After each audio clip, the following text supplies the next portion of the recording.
For Chapter 7, I have decided to talk about Pavlovian conditioning, also known as classical conditioning. Classical conditioning is learning through association. This was accidentally discovered by Russian scientist Ivan Pavlov. It is two stimuli that are linked together to produce a new learned response in a person or an animal.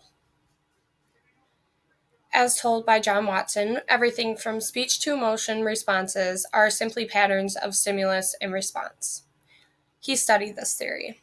He also believed that all individual differences were due to different experiences of learning. And there are three basic stages of classical conditioning.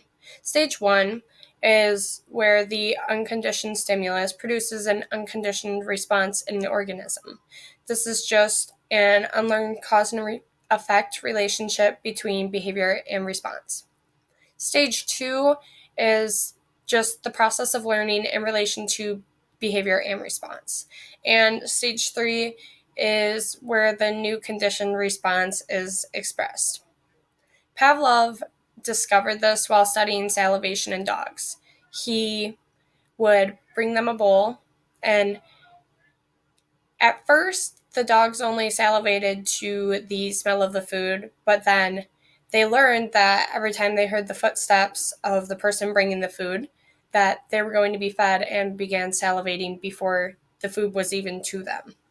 And so this just taught him that there were other things like the footsteps, a bell, or even a blinking light that could condition this response. Thank you.